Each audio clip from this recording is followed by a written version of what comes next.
크리스찬 사장님이 운영하는 동네 빵집에 손님이 한 분 찾아왔습니다. 6만 원짜리 케이크를 하나 주문을 하면서 이렇게 부탁을 했어요. 동성 결혼을 지지합니다라는 문구를 새겨 주십시오. 여러분들이라면 어떻게 하셨을까요? 이 사장님은 거절했습니다. 하나님이 가르치시는 것과 반대되는 것을 홍보하는 것과 같은 그런 일은 할 수 없다라는 거였습니다. 그런데 문제는 그 다음에 일어났습니다. 이 손님이 기분이 나빴던 거예요. 그래서 이 사장님을 고소합니다.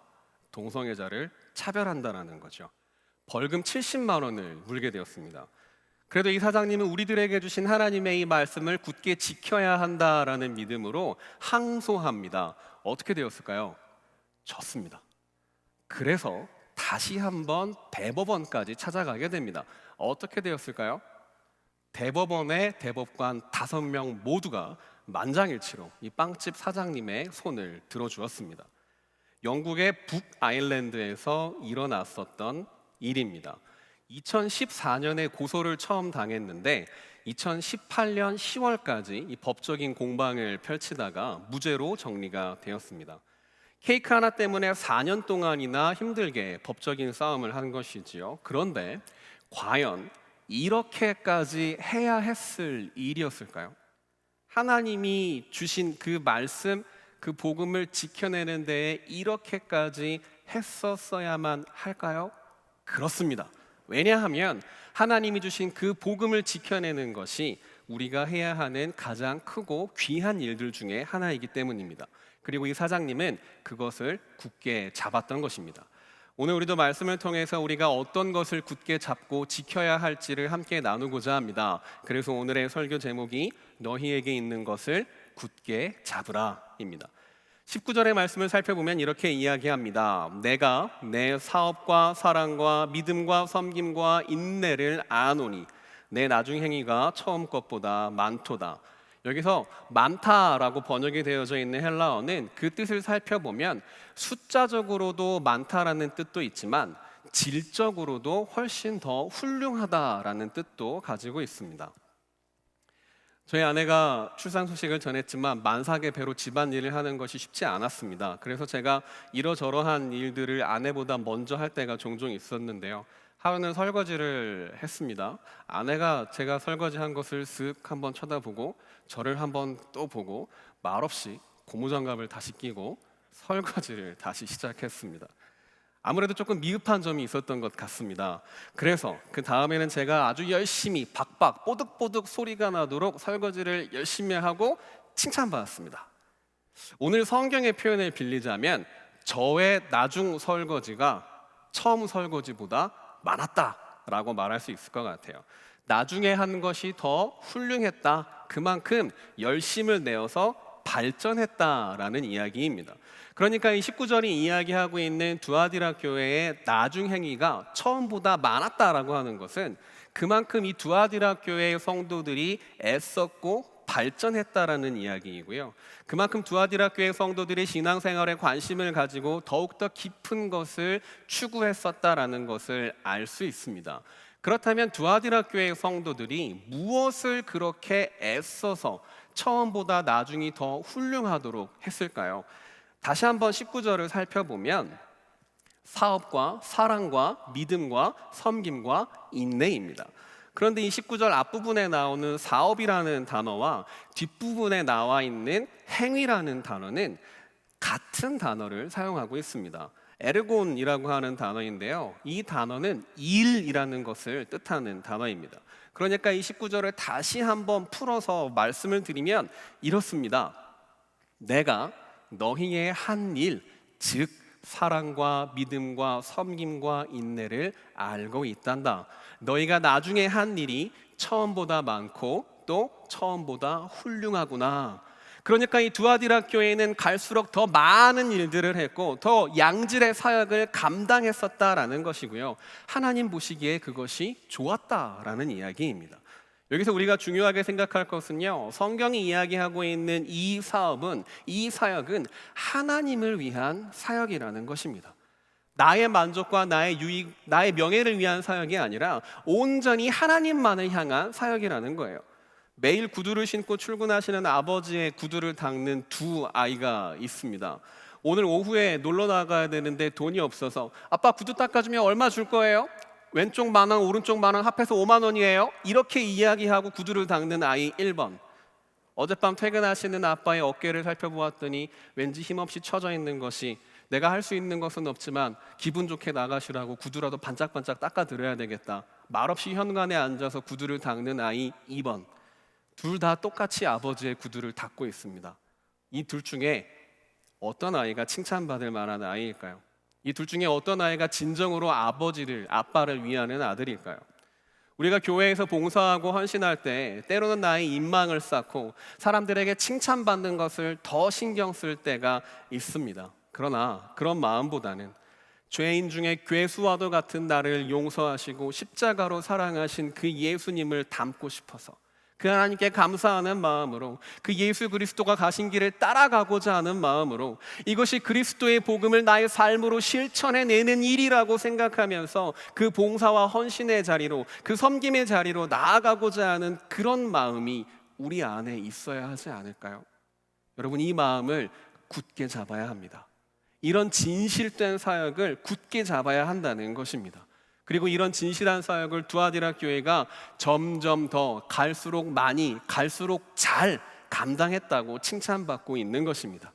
우리 교회도, 이 한소망 교회도 하나님의 사역을 감당하는 데에 있어서 우리들의 중심이 온전히 하나님께로 향하게 되어서 칭찬받고 쓰임받는 그런 삶을 살아갈 수 있기를 바랍니다. 작아 보이고 힘들어 보이는 자리라도 하나님의 일이라면 기쁨과 기대함으로 나아가실 수 있기를 바랍니다. 그런 귀한 사역들을 감당하시는 여러분 한 분 한 분을 하나님께서 칭찬하실 것입니다. 참고로 청소년 교회 교사가 부족합니다. 그런데 20절을 살펴보시면 이렇게 열심으로 사역했던 이 두아디라 교회도 한 가지 책망받을 것이 있다고 이야기합니다. 그러나 내게 책망할 것이 있노라. 자칭 선지자라 하는 여자 이세벨을 내가 용납함이니 그가 내 종들을 가르쳐 꿰어 행음하게 하고 우상의 제물을 먹게 하는도다. 이세벨은요, 열왕기상에 등장하는 여왕의 이름을 상징적으로 가지고 온 것인데요, 이 이세벨은 바알과 아세라라는 이방 잡신을 가지고 와서 이스라엘 백성들이 우상을 섬기게끔 만들었던 사람이고요, 또 하나님을 믿는 선지자, 하나님의 선지자들을 많이 죽이고 핍박했던 사람입니다. 그러니까 두아디라 교회의 성도들이 이세벨이 했던 것처럼 이방신들을 섬기고 이방신들을 따라가고 우상을 숭배하는 이런 잘못된 행동들을 하면서 신앙생활을 하고 있었다라는 것입니다. 교회 다니지만 점집에 가서 점을 보고 구슬하고 불상 앞에 가서 절을 하고 기도하고 부적을 써서 다니는 이런 일들을 했다는 거예요. 사실 이 두아디라 지방의 배경 자체가 우상 숭배가 많을 수밖에 없는 곳인데요, 로마가 세계의 패권을 잡았을 때 모든 길은 로마로 통한다라는 말이 있었던 것처럼 로마 제국이 군사의 이동과 무역을 편하게 하기 위해서 도로를 많이 깔았습니다. 그래서 계시록에 이야기하는 이 소아시아의 7교회는 모두 이런 도로를 따라서 있는 곳들이 많습니다. 계시록을 살펴보시면, 특히 2장의 말씀을 살펴보시면 소아시아의 7개의 교회가 이 길을 따라서 이렇게 위에서 1번부터 7번까지 고도리 방향, 시계 방향으로 이렇게 언급이 되고 있습니다. 이 길을 따라서 지역별로 들러가면서 순서대로 이 편지를 전했다라는 것이죠. 그러다 보시는 것처럼 두아디라 교회는 지역적으로 버가모와 사대 사이에 있습니다. 또 조금 험한 길로 가면 서모나와 에베소까지도 갈 수 있습니다. 도로가 놓여 있고 주변에 도시들이 있고 많은 사람들이 오고 가며 하면서 무역을 했던 곳입니다. 자연스럽게 왔다 갔다 하는 사람들이 섬겼던 그런 우상들과 수호신들이 이곳에 모이게 된 거지요. 역사학자들과 신학자들의 연구에 따르면 두아디라 지역은 오래전부터 제우스의 아들인 아폴로를 섬기는 미신적인 도시였다라고 이야기합니다. 또 24절을 살펴보면 성경은 두아디라 교회가 사탄의 깊은 것에 대해서 관심을 가졌던 것을 이야기합니다. 두아디라 교회 성도들이 처음보다 나중이 더 훌륭하도록 열심을 내다 보니까 자기도 모르게 주어진 것들보다 더 깊고 더 신비한 것들에 눈을 돌렸다라는 거예요. 고개만 돌리면 새로운 우상이 있고 고개만 돌리면 새로운 이방 신들이 있기 때문입니다. 그래서 사탄의 깊은 것에까지 눈을 돌렸다라고 이야기하는 것입니다. 우상을 숭배하고 신비주의에 빠지게 된 것입니다. 하나님이 이미 좋은 것을 주시는데 다른 거에도 눈을 돌렸다라는 이야기이지요. 하나님이 이것을 혼내는 것입니다. 사실 애초에 하나님을 믿는 사람들은 다른 것을 찾을 필요가 없습니다. 그런 이방 신들에게 있는 것이 하나님에게 다 있기 때문이에요. 하나님이 그들보다 훨씬 크신 분이시기 때문입니다. 두아디라 지역에서 가장 큰 신이었던 아폴로는요, 의술의 신입니다. 사람을 고치는 신입니다. 이세벨이 상징하고 있는 바알과 아세라 신은 비바람과 풍요, 다산의 신입니다. 하나님이 이들보다 못하신가요? 아니요. 자녀가 없던 아브라함에게 자녀를 주신 분도 하나님이시고요, 노아의 때에 비로 세상을 심판하신 분도 하나님이십니다. 10가지 재앙을 내려서 이스라엘 백성들을 출애굽시키신 분도 하나님이시고요, 그 백성을 불기둥과 구름기둥으로 인도하신 분도 하나님이십니다. 요나가 말을 안 듣고 도망갔을 때 바다를 움직여서 요나를 인도하신 분도 하나님이시고요, 병든 자, 아픈 자, 죽은 자를 고치시고 살리신 분도 하나님이십니다. 그 어떤 것보다도 크고 강하신 분이 우리 하나님이시라는 거예요. 십자가의 복음으로 우리를 구원하시는 그분이 우리 하나님이십니다. 그 믿음을 가지고 있으면서도, 그 하나님을 나의 하나님으로 고백하면서도 세상의 것들과 타협하고 더 큰 것을 찾고 더 신비한 것을 찾으려 하고 세상의 헛된 것들을 용납하는 사람들에게 NO! 그거 아니라고 말씀하시는 거예요. 우상 숭배가 무엇일까요? 하나님이 아닌 것을 하나님의 자리에 올려놓는 것이 우상 숭배입니다. 다른 게 아닙니다. 그것이 눈에 보이는 것이든 보이지 않는 것이든 사람이든 물건이든 하나님이 아닌 것을 하나님의 자리에 올려놓는 것이 우상 숭배입니다. 여러분, 우리들의 우상은 무엇인가요? 우리들의 이세벨은 무엇일까요? 돈일까요? 명예인가요? 건강인가요? 자녀들의 성공인가요? 아니면 보장되고 안정된 노후인가요? 혹은 더 깊은 영적인 무엇인가입니까? 돈과 명예가 나쁘다는 것이 아닙니다. 건강해야 합니다. 자녀들도 성공해야 하고요, 우리도 안정된 노후를 보내야 합니다. 그것이 나쁘다는 것이 아니에요. 그러나 그것을 하나님의 자리에 올려두어서는 안 된다는 것입니다. 더 깊은 영적인 신비를 하나님이 아닌 다른 곳에서 찾으려 하는 것이 우상숭배라는 이야기입니다. 그러다 신비주의에 빠지게 되고 이만희 같은 사람들 쫓아가게 되는 겁니다. 찌는 듯한 무더위에 아이스크림이 하나 먹고 싶어서 시원한 아이스크림을 하나 사서 이렇게 들고 있었는데요, 어디서 잠자리가 한 마리가 날라와서 아이스크림에 탁 붙었습니다. 조금 있다가 지나가던 똥파리가 한 마리가 날라와서 붙었고요, 모기도 한 마리 엥 하고 와서 붙고, 조금 후에는 개미도 어디선가 올라와서 한 마리 아이스크림에 붙었습니다. 여러분, 어떻게 하실 건가요?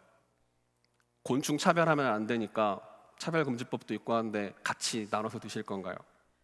아니면 이건 뭐 다 단백질이지 토핑 하나 올렸다고 생각하고 같이 먹자 하고 이렇게 드실 건가요?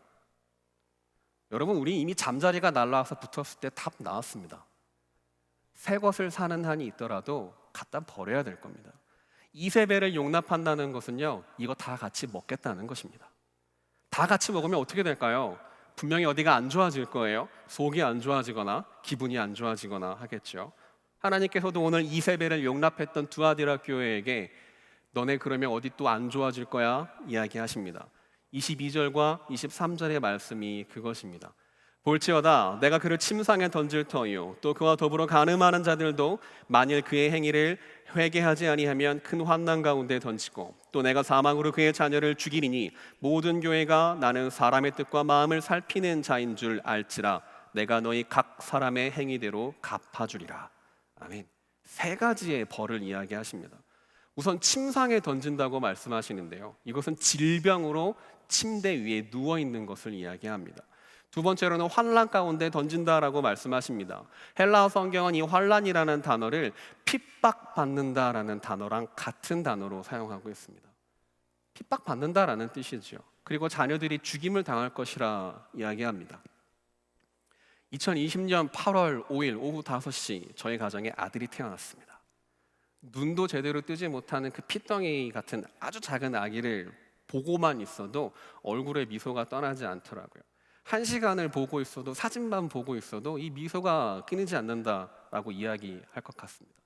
주변에 많은 분들은 아들 커보면 그 미소가 울음으로 바뀌게 될 것이다 라고 이야기를 많이 하시긴 하셨지만 저 지금 너무 좋아요. 너무 행복합니다. 이 아들 보고만 있어도 너무 기분이 좋습니다. 그런데 그 자녀가 죽임당할 것이라고 하나님 이야기하시는 거예요. 생각만 해도 아프고 무섭습니다. 우리 자녀를 향한 마음은 누구나 다 똑같지 않겠습니까? 하나님께 책망받고 심판받게 될 때 이런 일들이 있을 거라고 하나님께서는 아주 강력하게 경고하시는 거예요. 그런데요 여러분, 이 하나님의 경고가 오늘날의 상황과 너무나 비슷하지 않나요? 코로나라는 질병이 우리를 침상으로 내던집니다. 코로나라는 이 질병이 우리를 핍박받게 합니다. 교회 다닌다라고 하면 회사에서 눈치 주고 교회 안 가면 안 돼 이런 이야기를 하고, 교회를 간다고 하면 멀리하고 교회가 핍박받는 시대가 되어버렸습니다. 자녀들에게 조금이라도 해가 있을까 봐 위축되고 두려움에 떨게 됩니다. 어쩌면 이 코로나라는 질병이 우리가, 이 교회가 우리 안에 숨어들어 있는 이 이세벨을 용납했기 때문에, 그 이세벨을 하나님의 자리에 올려두었기 때문에 일어난 일은 아닐까요? 가슴 아프지만 어쩌면 우리도 모르게 이세벨을 용납하고 있었는지도 모릅니다. 그리고 벌 받고 있는지도 모르겠어요. 하지만 그래도 우리들에게 은혜가 되는 것이 있습니다. 무엇이냐면요, 우리 하나님께서는 이러한 가운데에서도 우리들에게 회개할 기회를 주신다는 거예요. 성경은 회개하지 않으면 이런 벌들을 받을 것이다 이야기하고 있습니다. 바꿔서 이야기하면 회개하면 용서해 주시겠다는 뜻입니다. 지금까지 내가 잘못된 모습으로 신앙생활을 하고 있었다라고 할지라도 하나님 앞에 회개하고 돌아선다면, 이제는 내 삶의 자리에 있는 이세벨을 구별해서 밀어내고 멀리하고 나를 하나님 앞으로 구별해서 거룩하게 지켜낸다면, 나의 마음을 하나님께로 확정한다면 용서하시겠다는 뜻입니다. 그렇게 이세벨을 거절하고 우상 숭배를 멀리하고자 하는 사람들에게 하나님은 약속하십니다. 안심하라. 24절의 말씀을 살펴보면 이세벨을 멀리하고 그 가르침에 빠지지 않는 사람들에게는 다른 짐을 지울 게 없다고 이야기합니다. 괜찮아, 안심해, 너희 잘하고 있어, 이런 뜻입니다. 그렇게 안심을 시키시고요, 25절을 통해서 이렇게 이야기하십니다. 다만 너희에게 있는 것을 내가 올 때까지 굳게 잡으라. 여기서 다만이라는 말은요, 그럼에도 불구하고 라는 뜻입니다. 그러니까 너희 잘하고 있어, 괜찮아, 힘내, 안심해, 그런데 이거 한 가지만 기억해, 이 뜻입니다. 그게 무엇이냐면 너희에게 있는 것을 굳게 잡으라는 것입니다. 오늘 설교의 제목이지요. 너희에게 있는 것을 굳게 잡으라. 굳게 잡으라라고 번역이 되어 있는 이 부분을 번역을 다시 한번 해보면 힘을 쏟는다라는 뜻을 가지고 있는 헬라어가 사용되었어요. 그러니까 너희들에게 있는 것을 힘을 쏟아라, 너희들이 가지고 있는 그것에 힘을 쏟으라는 이야기입니다. 아까 우리가 살펴본 대로 사랑과 믿음과 섬김과 인내입니다. 아까 말씀드렸던 대로 나를 위한 사역이 아니라 하나님을 위한, 하나님을 향한 사역입니다. 그래서 이 단어들 앞에 하나님을 넣어보면요, 어떤 일들인지 우리가 명확하게 이해할 수 있습니다. 하나님 사랑, 하나님 믿음, 하나님 섬김, 하나님 안에서 인내입니다. 두아디라 교회에게 있었던 것은 이것이었어요. 수많은 이방신들과 우상들 속에서도 하나님을 사랑했고요, 달콤한 말로 유혹하고 나를 꿰어내는 그 이세벨 앞에서도 하나님을 믿었습니다. 그 하나님을 사랑하는 마음, 믿는 마음으로 하나님을 섬겼고요, 그리고 그 마음으로 인내했습니다. 두아디라 교회에는 하나님이 주신 이러한 하나님의 일들이 있었습니다. 그리고 하나님은 그것을 굳게 잡으라 이야기하시는 것입니다. 여러분, 우리들에게는 어떤 것이 있습니까? 우리 교회에는 무엇을 주셨나요? 여러분들에게는 무엇을 주셨고, 우리는 과연 무엇을 굳게 잡아야 할까요? 무엇에 우리의 힘을 쏟아야 할까요? 우리에게는 무엇이 사랑과 섬김과 인내, 믿음일까요? 예배가 그것입니다. 교회 안에서의 섬김과 봉사와 헌신이 그것이에요. 교회를 주셨습니다. 예배의 자리를 지키는 것만으로도 우리는 우리들에게 주신 이 교회를 굳게 잡고 힘쓰는 것이 될 수 있습니다. 목장을 주셨습니다. 목장에서 예배하고 서로를 위해서 기도하는 것이 우리들에게 주신 이 목장을 굳게 잡고 힘쓰는 것이에요. 가정을 주셨습니다. 가족을 위해 하나님의 사랑으로 섬기고 그들을 위해서 기도하는 것이 우리들에게 주신 이 가정을 굳게 붙잡고 힘쓰는 것입니다. 기도를 주셨고요, 찬양을 주셨습니다. 전도를 주셨습니다. 우리들의 삶의 자리에서 이것을 지켜내는 것이, 우리들이 이것을 굳게 잡고 힘쓰는 것입니다. 성경은 이것을 굳게 잡으라고, 내가 올 때까지 굳게 잡으라 이야기합니다. 25절의 말씀을 살펴보면 내가 올 때까지라고 말씀하시면서 하나님께서 다시 이 땅에 오실 때까지 계속해서 끝까지 잡고 있으라고 이야기하는 것입니다. 우리들에게 주신 것이 무엇이든지 간에, 교회이든 목장이든 가정이든 하나님의 말씀이든 기도이든 찬양이든 전도이든 간에요, 우리가 그것을 굳게 붙잡고 힘쓰며 끝까지 다해 힘을 다해 사랑하고 믿고 섬기고 인내해야 한다는 것입니다. 그것이 하나님께서 이 두아디라 교회 성도들에게 바라셨던 것이고요, 오늘날 우리들에게 바라시는 하나님의 마음입니다. 아까 처음에 말씀드렸던 빵집 사장님 이야기를 조금 더 해드리려고 합니다. 6만 원짜리 케이크에 동성애 지지 문구를 넣지 않겠다라고 해서 고소를 당했던 그 사장님이 무죄라는 법적 판결을 받기까지 4년 동안 발생했던 비용이 얼마였을까요? 영국 돈으로 45만 파운드입니다. 8월 4일 환율을 기준으로 우리나라 돈 7억 원입니다. 7억이면요, 요 앞에 있는 덕이중학교 전교생과 교직원들에게 이 6만 원짜리 똑같은 케이크를 사서 매일매일 2주 동안 줄 수 있는 돈이고요. 지금 제 아내가 조리원에서 설교를 듣고 있을 텐데 남이 해주는 밥 먹고 서비스 받으면서 10년 동안 있을 수 있는 돈입니다. 6만 원짜리 빵에 그깟 글씨 써주면 되지 7억을 써? 그럴 거면 그 7억 가지고 가난한 사람들 도와주지, 이런 생각할 수도 있습니다. 그러나 사랑하는 여러분, 이것이 우리들에게 주신 하나님의 복음을 굳게 붙잡고 힘을 쏟는 모습이지 않을까요? 우리도 7억을 써야 된다는 이야기가 아닙니다. 우리들에게 주신 것을 얼마나 굳게 붙잡고 힘을 쏟을 수 있을까를 깊이 생각하고 또 실천할 수 있도록 우리들의 마음을 굳게 잡고 하나님 앞에 확정해야 한다는 뜻입니다. 우리들에게 주신 것을 굳게 잡아야 한다는 이야기예요. 서양 엄마들은요, 아이들이 시험을 보고 오면 껴안아주고 토닥토닥 해주면서 고생했다, 수고했다라고 이야기를 해준대요. 한국 엄마들은 50점 받아오면 넌 누구 닮아서 그러니? 누구 닮았는지 다 아시면서 80점을 받아오면 너는 머리는 좋은데 노력을 안 해서 그래, 열심히 해, 그런답니다. 100점 받아오면 뭐라고 하게요? 거 봐, 하면 되잖아, 긴장 풀지 마라, 지켜보고 있다, 이렇게 이야기한답니다. 사실 오늘 본문이 좀 길어서 두 구절로 우리가 봉독을 했지만 이 계시록 2장에 나와 있는 두아디라 교회를 향한 본문은요, 여러 가지 상황상 혼란스럽고 유혹이 많았던 두아디라 지역에서 힘들게 애써서 믿음을 지켜왔던 이 두아디라 교회 성도들에게 긴장 풀지 마, 지켜보고 있다, 이렇게 이야기하는 것과 같습니다. 지금도 충분히 애쓰고 있거든요. 어떻게 보면 되게 섭섭하고 서운하고 야속한 말씀입니다. 하지만 일단 다른 모든 교회보다 이 두아디라 교회를 향한 하나님의 말씀이 가장 깁니다. 그만큼 기대하고 있다라는 뜻이기도 한 거죠. 그리고 우리 하나님은요, 언제나 응원하시고 격려하시고 위로하시는 분이십니다. 2장 26절에서 28절은 이렇게 이야기하고 있습니다. 이기는 자와 끝까지 내 일을 지키는 그에게 만국을 다스리는 권세를 주리니 그가 철장을 가지고 그들을 다스려 질그릇 깨뜨리는 것과 같이 하리라. 나도 내 아버지께 받은 것이 그러하니라. 내가 또 그에게 새벽별을 주리라. 하나님은 그렇게 긴장을 풀지 않고 끝까지 하나님께서 주신 것을 굳게 붙잡고 힘쓰고 애쓰는 그런 사람들이 이기는 사람이라고 이야기합니다. 이기는 사람이라는 뜻은요, 극복하는 사람, 그리고 정복하는 사람이라는 뜻을 가지고 있습니다.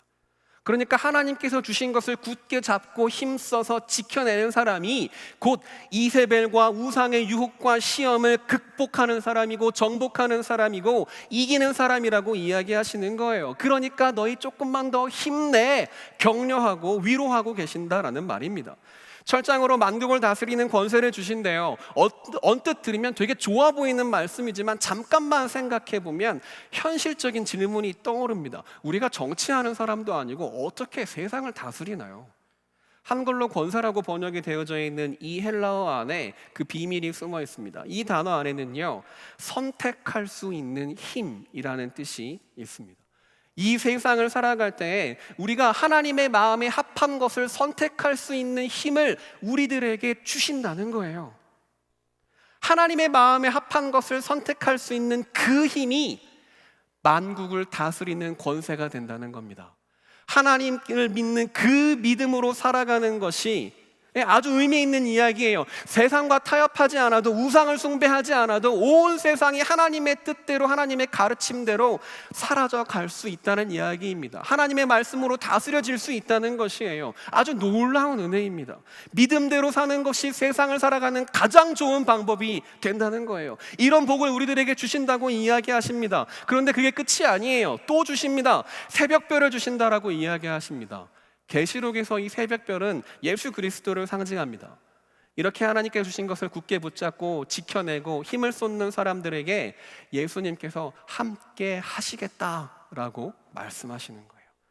여기에 조금 더 과학적인 이야기를 보태드릴까 합니다. 새벽별은요, 지금으로 치자면 금성입니다. 금성을 볼 수 있는 시간은 언제일까요? 초저녁과 새벽녘 잠깐입니다. 해가 지자마자 보거나 해가 뜨기 바로 직전에 이 금성을 볼 수 있다는 건데요, 해가 지자마자 어두움과 밝음이 가장 혼란스럽게 섞여 있는 그 시간일 겁니다. 그리고 해가 뜨기 직전, 가장 어두울 때입니다. 어둠과 밝음이 가장 혼란스럽게 섞여 있을 때, 그리고 가장 어두울 때, 그때 우리가 새벽별을 볼 수 있는데요, 조금 깊이 생각해 보면 우리가 가장 혼란스러울 때에, 우리가 가장 어두울 그때 예수님께서 함께 하신다는 거예요. 우리들에게 도움이 가장 필요한 그때입니다. 우리가 가장 혼란스러울 그때, 우리가 어두운 가운데 내팽개쳐져 있다라고 생각할 그때 새벽별이신 예수님께서 우리와 동행하신다는 약속인 것입니다.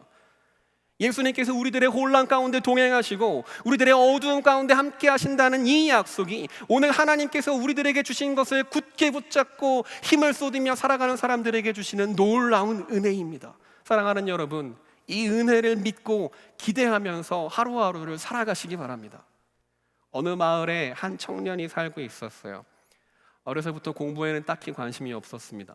그나마 운동을 좋아해서 운동 특기생으로 대학을 진학을 했어요. 근데 공부에 관심이 없는데 학교 생활 제대로 했겠어요? 출석도 안 하고 그러니까 학교에서 쫓겨났습니다. 대학에서 쫓겨난 후에 이 마음속에 차오르는 분노와 원망을 참지 못하고 어느 날 친구와 함께 은행을 5곳을 털어버립니다. 잡혀서 징역 11년을 받게 되었어요. 근데 이 친구가 교도소에서 우연한 기회에 도서관에서 이제 일하는 그런 업무를 맡게 됐습니다. 그 와중에 법률 서적에 관심을 갖게 됐고 도서관 안에 있는 법률 서적을 다 읽어 나가게 됐습니다. 이 교도소 안에 있는 그 법률 서적 판례집을 4,000권이나 읽었다라고 이야기를 합니다. 그리고 그런 법률 지식을 바탕으로 억울하게 감옥에 온 동료 재소자들을 위해서 무죄를 상소할 수 있는 재심 청구서를 대신 써주기도 했다고 합니다. 형기를 다 채우고 출獄하게 되었는데요. 그런데 이때부터 반전이 일어납니다. 교도소 시절에 써서 냈던 그 재심 청구서를 주목했던 한 법관과 신문사의 도움을 받아서 이 청년이 법률 출판사에 취직이 되고요. 이후에 전액 장학금을 받고 로스쿨에 진학을 하게 됩니다. 그 후에 변호사 시험을 통과하고요. 대학에서 학생들을 가르치는 교수가 되었습니다. 이 이야기는 로우맨이라는 책을 쓴 존 허브드의 이야기입니다. 그런데 이 이야기 안에는 반전이 하나 더 있습니다. 이 존 허브드의 어머니가 이 아들을 위해서 매일 기도했다는 거예요. 매일 교회에 가서 눈물로 이 아들을 위해서 기도했답니다. 기도의 끈을 놓지 않고 끝까지 쥐고 있었던 어머니가 있었다라는 거예요. 이 어머니가 기도하는 와중에 이 아들이 교도소 안에 있는 도서관에서 법률 서적에 관심을 갖게 되고 출소하고 가정을 이루고 취업을 합니다. 이 어머니가 기도하는 와중에 취업을 하고 변호사 시험에 합격을 하고요. 교수가 될 때에도 어머니는 기도를 멈추지 않았습니다. 연봉 4억의 스카우트를 거절하면서 어려운 학생들을 위해 학교에 남겠다라고 이야기할 때에도 이 어머니의 기도는 멈춰지지 않았습니다. 많은 사람들은 이 션 호브드가 자기의 힘으로 그렇게 인생 역전을 이루어냈다라고 말할 수 있을 것 같아요. 하지만 사랑하는 여러분, 우리는 이 이야기 가운데에서 하나님께서 주신 것을 굳게 잡았던 한 사람, 그의 어머니를 주목할 수 있습니다. 앞길 창창한 나이에 교도소에서 10년을 넘게 복역하는 그 아들을 위해서 끊임없이 눈물로, 사랑으로, 믿음으로, 인내하며 기도로 섬겼던 그 어머니를 우리는 기억할 수 있습니다. 하나님께서 주신 것, 그 기도의 끈을 끝까지 붙잡고 굳게 지켜냈던 그 어머니에게 하나님은 그 아들을 회복시키시고 더 좋은 길로 인도하시는 것으로 하나님의 은혜를 베풀어 주셨어요.